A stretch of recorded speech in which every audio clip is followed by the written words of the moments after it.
Time now for Perspective, and our guest is Abdalla Al Omari, a Syrian painter and filmmaker. One of his most recent pieces, The Boat, was featured at an exhibit in parallel to the Winter Olympics earlier this year in South Korea. Abdalla began his career in Damascus against the backdrop of the country's civil war. Tragedy that is often present in his work, civilians and children caught up in the violence. And joining us on the line from Brussels is Abdalla Al Omari. Thank you for joining us and speaking to France 24. Abdalla, I'd like to begin by asking you about this piece, The Boat. World leaders as refugees on a rickety wooden boat, and I understand you did a live performance. I was wondering if you could tell our audience about that. Thank you very much for having me. You wake up quite early in France 24.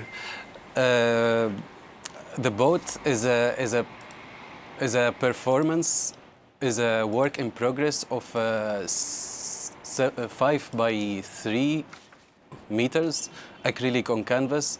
It's a work in progress with an open ending.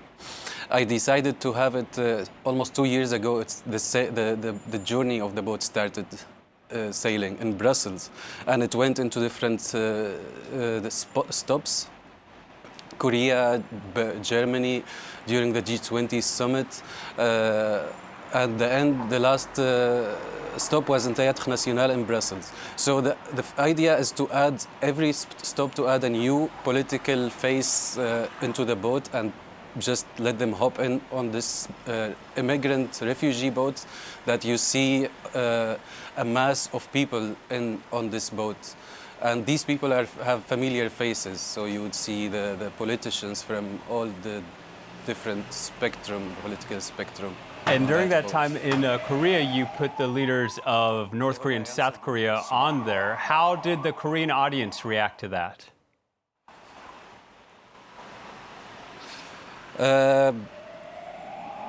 They were excited, I would say. I didn't expect what kind of reaction, absolutely. What would they have as a reaction, because I didn't know like the context of the political situation of South Korea, you know, North Korea, you know, the situation there, but you don't know what their relationship to the Prime Minister of South Korea. So I was painting and waiting, looking at them in my back where the audience were. They were happy, I think. They were taking pictures, taking videos. They were pleased. A chance to see their leaders perhaps in a different light. Let's talk about something closer to home. You studied in Damascus, and as you began your career, the Syrian war was unfolding. Tell us about how war has shaped your vision and your sympathy as an artist.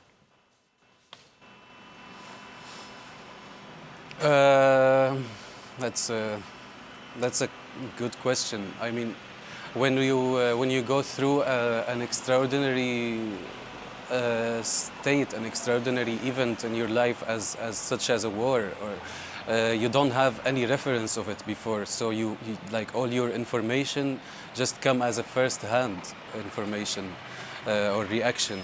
So living in that state of crisis for one. I didn't stay long actually in Syria. I left 2012 when things started to get a bit more dangerous. So I missed a lot of what happened afterwards. Probably luckily. What I had is having to be and to experience a first-hand experience of immigration, of leaving your home, of seeing how helpless we can become as human beings in 1 second. Without, you just are stripped out of your power, out of your will. I had to leave. You have to leave now. There is no way to. There is no other option. So these just give you the idea that reality can be very surprising.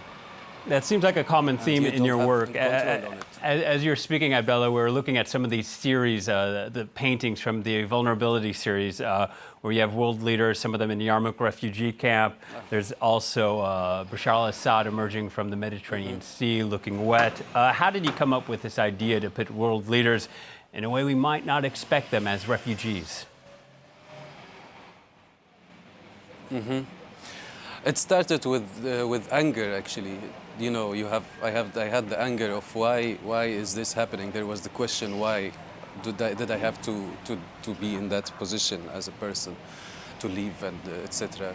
You know who is responsible on that? The politicians who has the power to decide and to change the situation. So I wanted to strip them out of their power as I felt stripped out of my power and my will. I wanted to see them for a personal satisfaction, to see how they look like in that state.